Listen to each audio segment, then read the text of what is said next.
Raquel, this is totally great to have you with me today. I'm excited to hear a little bit more about what you have going on. You shared with me a few things, and I would love to dive into the 21 days that you've been working on. You had a few series you said, and I know you have some coming up. But before we get to that, why don't you just share with us a little bit about what you do? I know you're all over the map, so I would love to hear a little bit of everything, and then we can go back to that. Thank you so much for sharing me with your audience. Hi, if you're new to me, my name is Raquel and I'm your GPS for Success. What I do most of the time is that I am a Christ-centered mindset coach. And so clients come and find me when they're overwhelmed, when they're filled with anxiety, when they really are confused and they leave literally in a couple minutes. That's my superpower. You leave with clarity, with flow, with peace, and with some actionable steps to how to stay in that zone of genius. And when I'm not doing that, I'm a single mom of three. I'm a multimedia artist, and I just started to become a music producer, which Jonathan and I were talking about before we started. I'm a best-selling author as well. Yeah, so I do a lot of little things, a lot of little things, a lot of big things, and I tend to have a very rich tapestry in my life with my beloved. We have six kids all together, so I have three, and he has three. So it's a very, very full, happy life that I have. But art in some kind of form is always at the center of it. That's great. Yeah, and you dove in a little bit with me earlier about the music producing and how you just started doing that, and why don't you just share a little bit about that? Yeah, so I love how we're beautifully and wonderfully made. It's like our brains are so amazing, and how we can actually, we may come in with some genetic bad coding, we may have bad experiences, trauma, but that we actually can take our power back through rewiring our brain, which helps us to renew our mind on a daily basis. And that's important because, the thoughts that we have, they're just thoughts. It's just your brain offering your thought. You don't have to take the offer. But what your brain is, even though it's incredible, it's also lazy. So it's looking for the last things you've been thinking about the last 30, 60 days, and it'll offer you those thoughts. You'll be like, oh, something comes up, a circumstance, and your brain's like, why do you think about this? It maybe not a helpful thought. Maybe it's a negative one. And that's okay. Negative thoughts are normal. So if you're having negative thoughts or fear or doubt or worry, you're actually normal. It's just your brain offering you something. But this is when you catch it. If you have an awareness of it, that's what I call grace point, then you'll be like, wait, well, do I want that reality? And then actually that's when you start going to neuroplasticity. That's when your brain, it's actually open to suggestions. It's almost like hypnosis. It's like, oh, wait, you're stopping me? What are we thinking about now? What would you rather be thinking? And then as you're taking on new thoughts, the kind of thoughts that you want to think, then your brain will start going back into the rest of you going, we'll see. It might offer you another thought. Maybe you want to think about this instead. And it'll give you a negative thought because that's what you've been thinking about the last 45 days. Like, well, maybe I can't do that. We are talking about that, about podcasting even. Maybe you can't do any podcasting. And your brain's like, no, you can't. And let me tell you why. 1, 2, 3, 4, 5, 6, 7, 8. It's very helpful that way. But if you stop it and be like, no, I want this, because you're the boss. That's what you use your will for. The will is your boss. Your brain will be like, oh, ask it a question. Well, let's look at all the ways I can do this. And so it'll start looking, because it's your best AI. It is the best AI that you can use, and it's working for you 24/7, and it will do what you say, but it likes to go rogue. So you need to be the boss of your brain and be like, no, that's not what you're thinking about. And so with the music, when we're listening to music, our filters will just go down. We'll start dancing around and we'll start like singing those songs. And I actually did something last month when I did an event, and I called it the song shift. And I said, what is a song that is living rent free in your head right now? And they would give me the song, and I'm like, I'm going to tell you what your brain is actually telling you, because there's a hidden message in the song that is playing rent free in your head.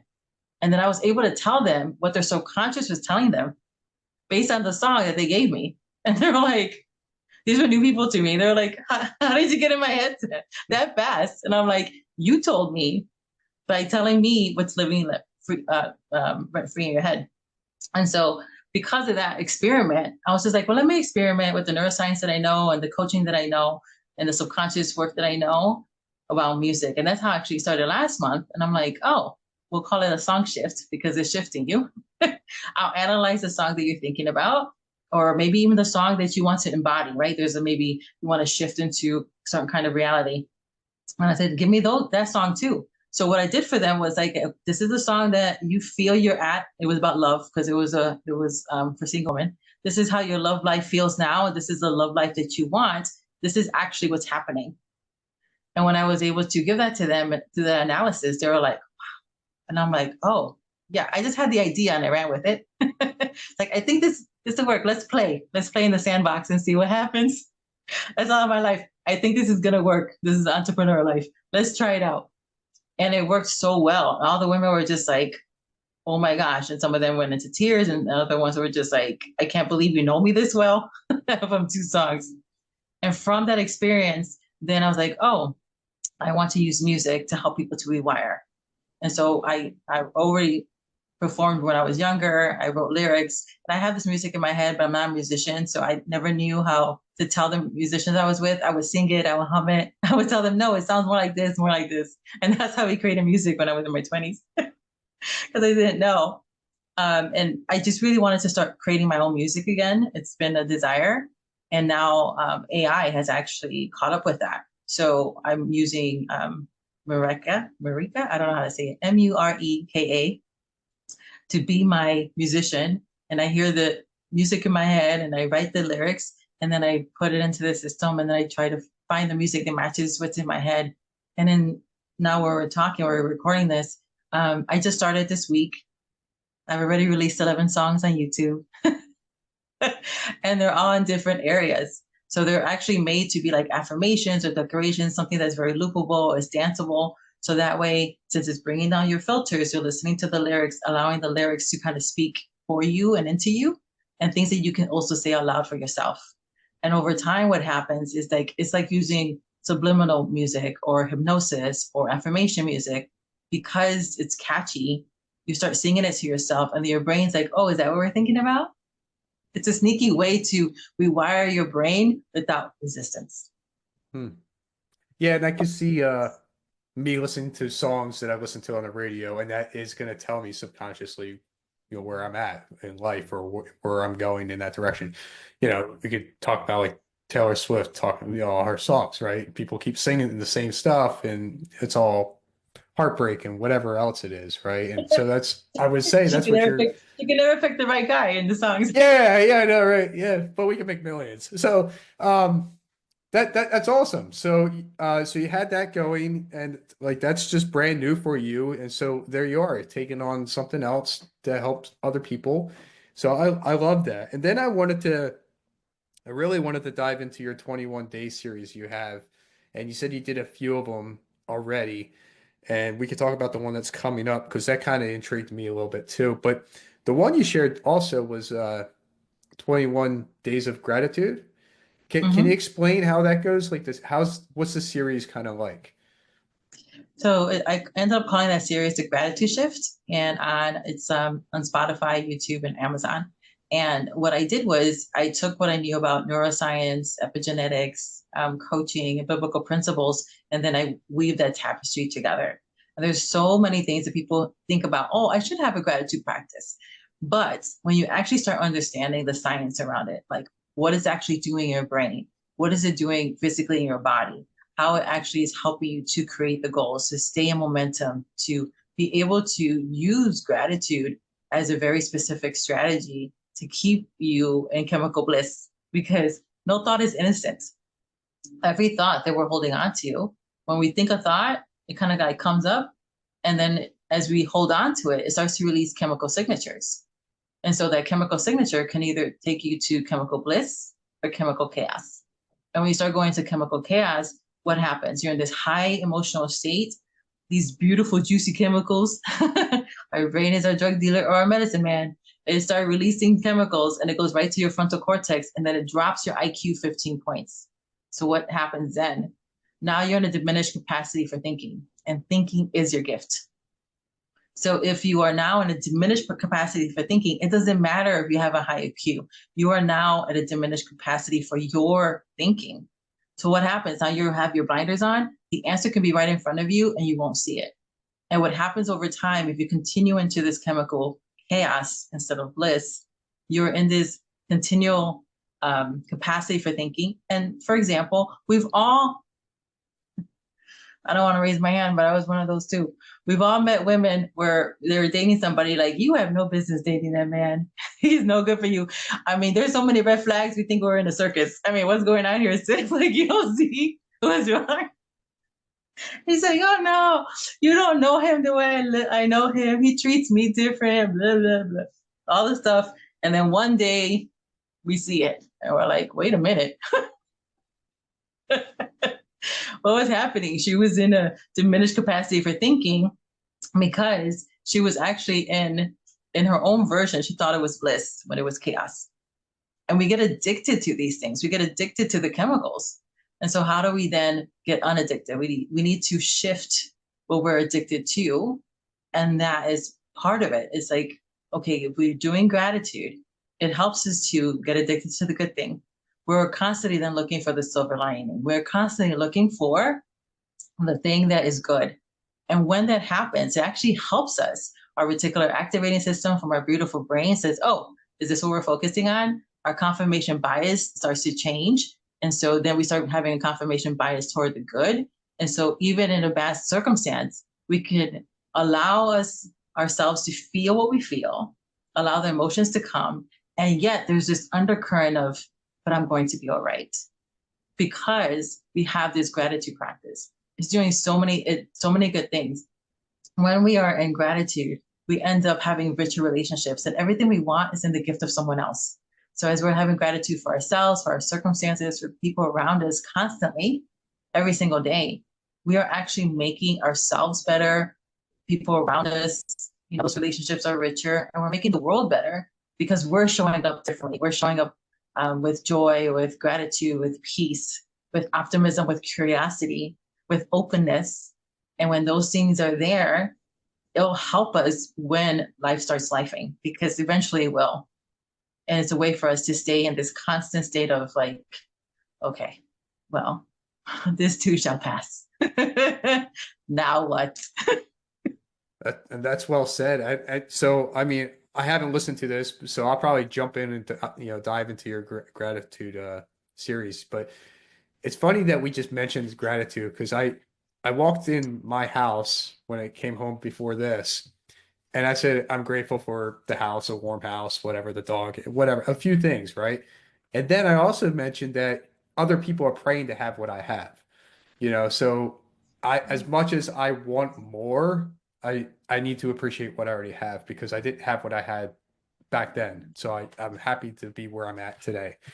Um, and that's something everybody can work on. It's hard as sometimes because we all want a little bit more. We all want to be better, but I feel for me, I do write what I'm grateful for every day, three things, and it lifts you up. It gets you to a better state of mind, and that's why I do it in the morning. So whether it's listening to your series or something like that, I think practicing some kind of gratitude should be on everybody's list. And if it's new, I get it. It's different, but give it some time and you'll start to feel really good. So I'm Yeah, glad. Go ahead. it could actually change your marriage. One story I talk about in the series. So if you're having a marriage issues, gratitude could actually be something that would save your marriage. And I remember hearing this from a coach long ago, and she said, her and her husband were very much in love, and things happened where they started drifting apart, and they were really at the verge of divorce. And they both prayed, and they just felt like what they were led to do was put a calendar because they were complaining about each other to each other and to everybody else. You know how that goes. So what are you doing? You're not grateful, and your brain is helping you. You want to complain about your spouse? It'll give you 7 more things you should be complaining about because you missed it. But it kept Yeah. a recording, so let me roll tape of all these other things of why you should be complaining about your spouse too. And so what they did was they went on a fast, and it was this fast of no complaining. I put a calendar up for 30 days. And every day they had to put three things they were grateful about their spouse. So they both did. So she did it about her husband, he did it about her, and it was in the same day, and they had to write it in the space about each other. And they said it was hard the first couple of days because she was like, no. She's like, we're not gonna complain. I'm fasting complaining. So it was two parts: fasting the complaining and purposely looking for three things to be grateful for about the spouse. By the end of the 30 days, it only took 30 days. Their marriage was on the rocks. They were about to get a divorce. They were like, I can't do this. They were more in love than when they first met. Choosing not to complain and to trade that for purposefully only looking for what to be grateful for saved their marriage. That's how powerful gratitude can be. I can see that. So thanks for sharing that. We're all focused on the negative stuff, then the good positive stuff and being grateful for what we have, that things drift. If you're just talking about marriage, yeah, it drifts. So yeah, that's a great example. So thank you. And then your next series you have coming up is the creative, what I got here, creative blueprint. Yeah. Yes. So explain that a little bit because you were talking about the brain and being more creative and stuff. And it intrigued me because I had a guest come on sharing the left side and the right side of the brain, helping the other one. So go ahead and share a little bit about what's coming up. Yeah, so the Creative Blueprint is going to be the next 21-day series in January 2025.